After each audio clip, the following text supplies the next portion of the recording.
Hello everybody, welcome to another episode from Ampro Engineering.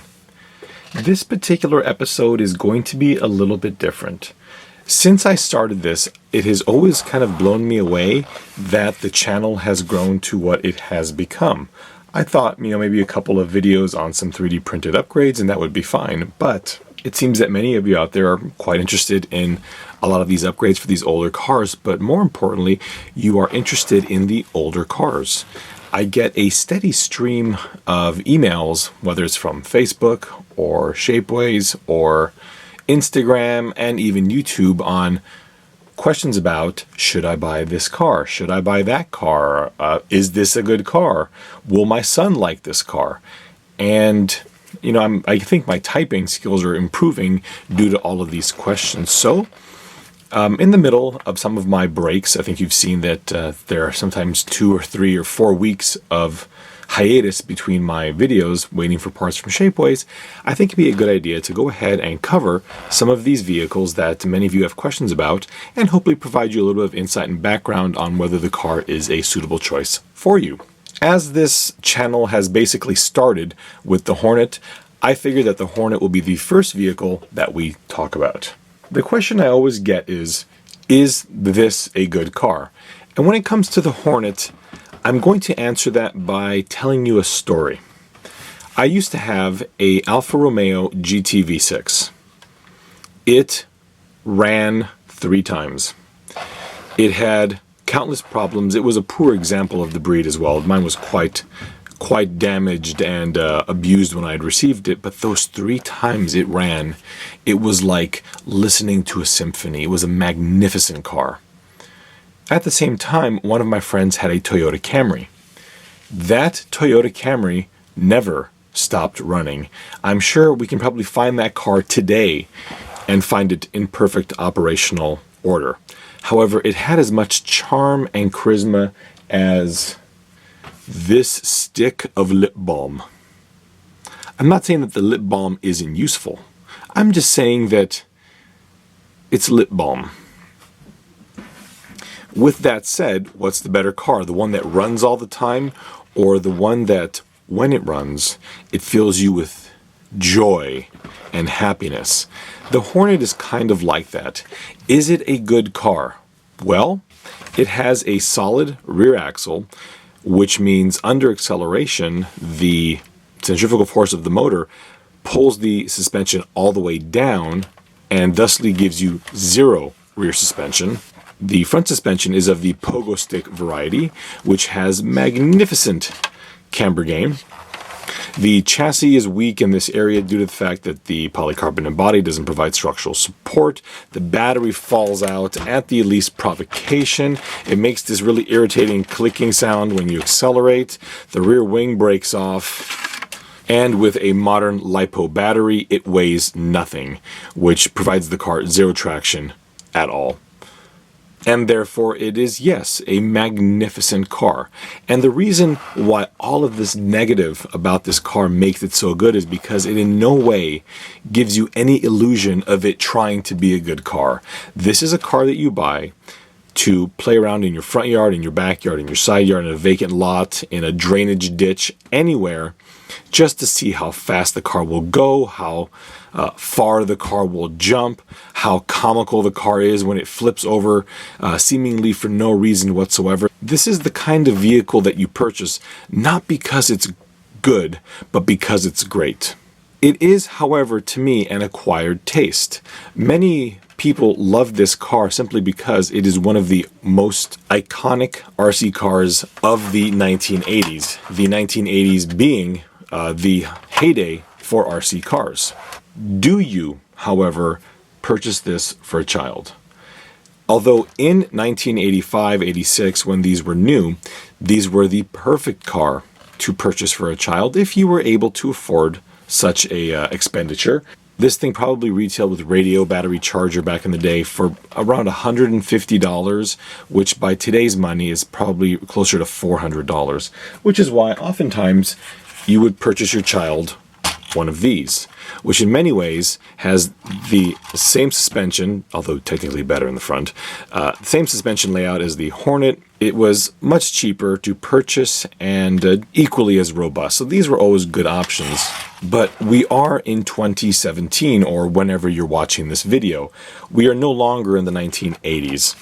This vehicle is supremely dated and tends to have more of a nostalgic feel about it.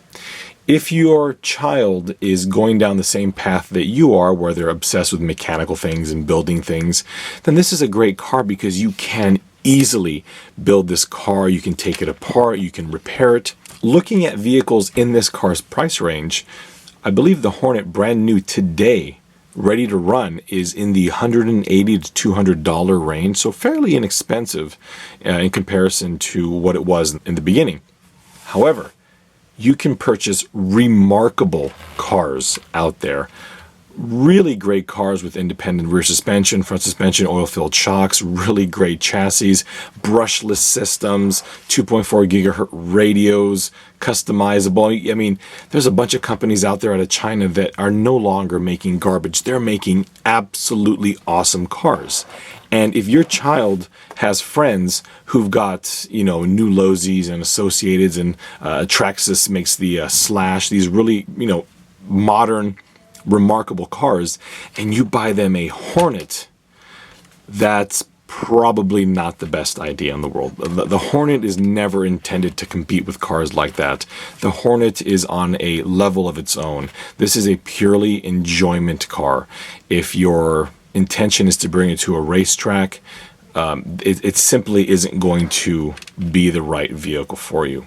Understanding that this is still the most fun you can have per dollar, used examples, which are very affordable, can fetch you around $80 or $90 ready to run. And most likely it's going to be an original car like this one here. If you do end up purchasing one of these and you are not nostalgic about the mechanical speed control, take this and burn it, because I can't stand mechanical speed controls, especially in the modern days.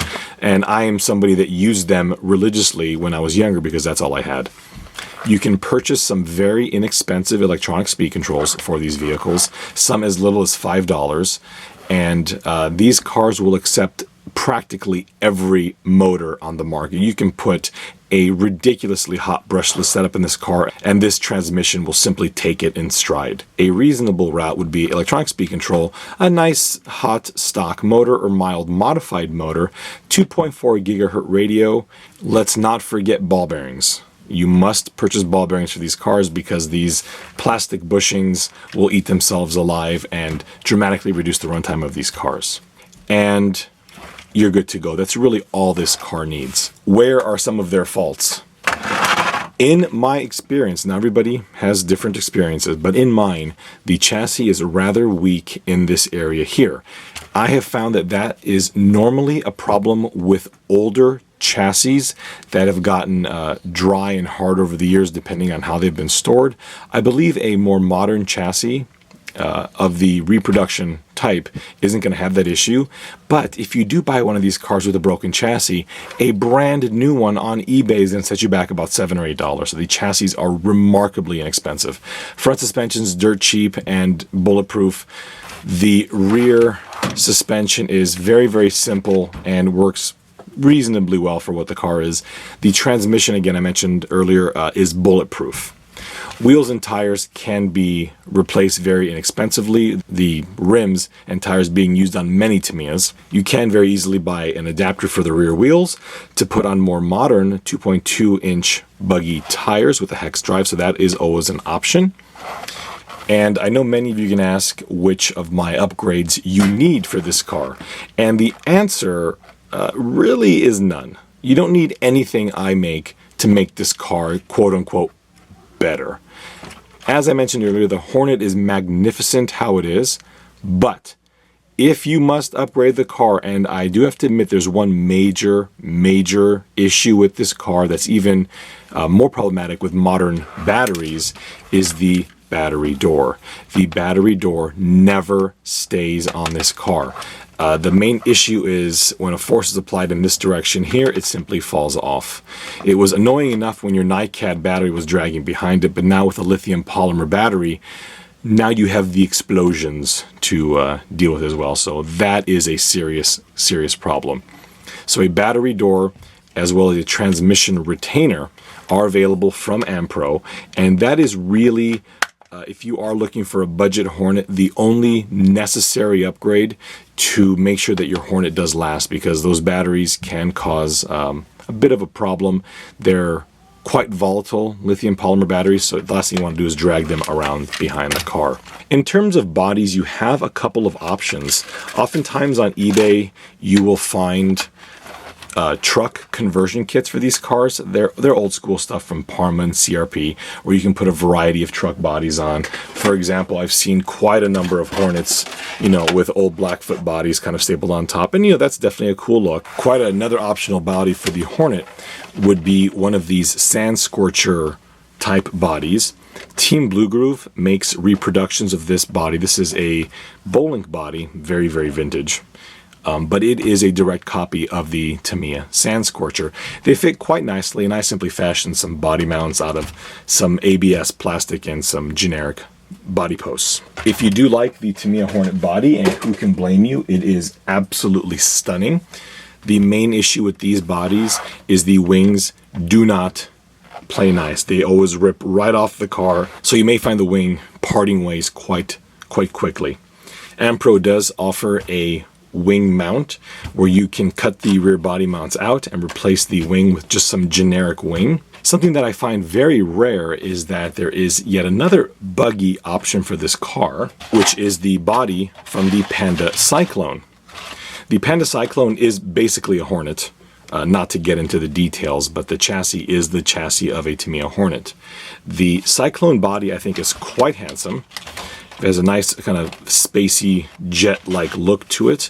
They are also available from Team Blue Groove, and on top of that, there is no separate wing. It's got more of a Grasshopper style rear mount over here, or rear area. You can have the problem with the wing just ripping off as commonly as you would normally find. Seeing how the Hornet is basically a Grasshopper, the Grasshopper body is also an option.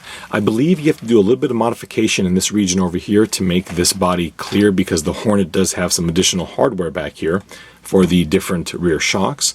These bodies are quite inexpensive, and the ABS is also quite durable. However, if you're going to be really hammering on the car, it's going to degrade a little bit quicker because you paint the ABS on the outside, whereas the Alexian you'll paint on the inside. In closing, the Hornet is a magnificent toy.